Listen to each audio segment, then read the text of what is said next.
On a tous déjà vécu ça, non?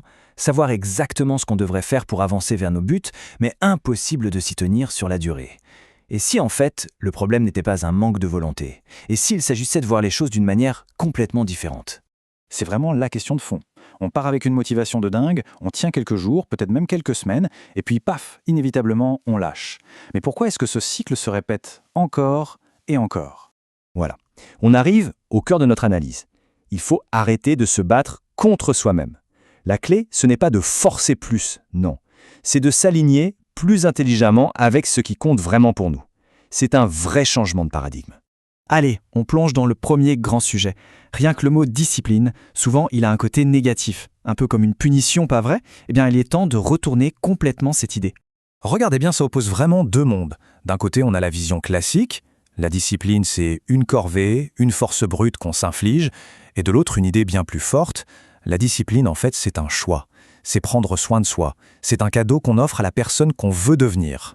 Et cette citation, elle résume tout à la perfection. Faire les choix un peu difficiles aujourd'hui pour avoir un meilleur avenir, c'est la preuve ultime qu'on tient à son propre bien-être. C'est un acte d'amour, pas de contrainte. Et attention, ce n'est pas juste une belle idée en l'air, c'est neurologique. Des recherches montrent que cette zone du cerveau, le cortex singulaire antérieur médian, se développe. Il se muscle littéralement quand on s'entraîne à choisir un petit inconfort maintenant pour un bénéfice plus tard. C'est comme aller à la salle de sport, mais pour le cerveau. On continue. Cette nouvelle façon de voir la discipline, elle est directement liée à notre niveau d'énergie. Forcément, se forcer à faire un truc qu'on déteste, ça nous vide. Alors que faire quelque chose qui est aligné avec nos valeurs, eh bien ça nous donne la pêche. Cette idée, elle est vraiment centrale. Pensez à un boulot que vous n'aimiez pas. Chaque matin, c'était un combat, hein. Ça pompe une énergie mentale et physique incroyable. Et maintenant, pensez à un projet qui vous passionne. Bien sûr, ça demande du travail, mais ça vous donne de l'énergie en retour. C'est ça, le pouvoir de l'alignement. L'énergie ne vient plus de la force, elle vient du sens. D'accord, mais comment on la trouve, cette fameuse raison d'être? L'approche du colibri, c'est une super métaphore pour ça. Plutôt que de chercher la grande passion de toute une vie, ce qui met une pression monstre, on se concentre sur ce qui nous intéresse maintenant, pour les 2 ou 3 prochaines années. On collectionne des compétences, des expériences. Et un jour, sans qu'on s'y attende, tous ces points se relient et dessinent un chemin qui a du sens. Ok, on a redéfini la discipline, on a compris l'importance de l'alignement, super. Maintenant, comment on passe à la pratique? Comment on transforme ces belles idées en actions concrètes et durables au quotidien? Alors là, on a une règle toute simple, mais qui est d'une efficacité redoutable. Le plus grand obstacle à une nouvelle habitude, c'est la friction. C'est l'effort qu'il faut pour commencer. Le secret, c'est donc de rendre ce tout premier pas aussi petit, aussi simple que possible. Prenons un exemple tout bête. On veut aller courir le matin. L'action numéro 1, c'est quoi? C'est de mettre sa tenue de sport. Pour rétrécir ce départ, on peut préparer ses affaires la veille ou, comme on le voit ici, carrément dormir avec.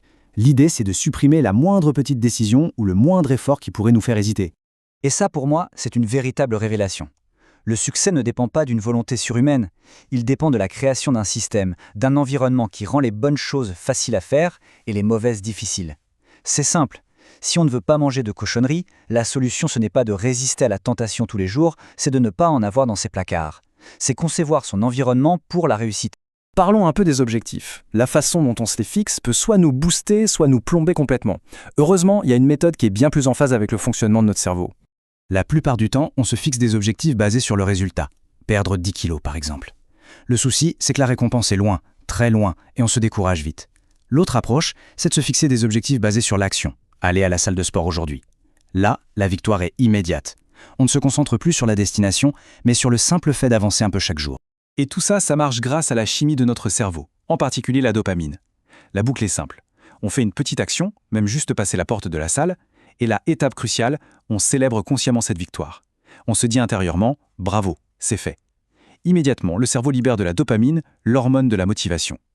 Il associe l'action au plaisir, et il n'a qu'une envie, recommencer. Le processus devient presque addictif. On arrive à la toute dernière pièce du puzzle. Maintenant qu'on a les bons outils, il faut savoir où les utiliser. Et la réponse est simple, pas partout à la fois. Ça, c'est un paradoxe qui est vraiment puissant. Dans notre société qui glorifie le multitâche, la clé du succès à long terme, c'est en fait de se concentrer. On veut souvent tout changer d'un coup, la carrière, la santé, les relations, et on finit par s'épuiser et ne progresser nulle part. Du coup, voici un défi très concret. Choisissez une seule chose, une seule habitude que vous voulez vraiment installer, et vous vous y consacrez à fond pendant 100 jours. C'est le temps qu'il faut en moyenne pour qu'une habitude devienne automatique. Une seule chose, mais en profondeur. Et cette citation de Bill Gates, elle illustre ça en merveille.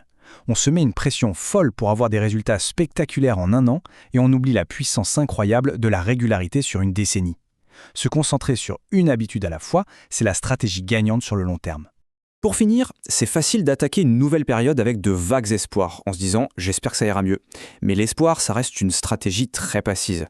Le vrai changement, il arrive quand on passe de l'attente à la création. En utilisant tous ces principes, redéfinir la discipline, chercher l'alignement, organiser son environnement et se concentrer sur le processus, on reprend les commandes. On ne subit plus, on construit activement.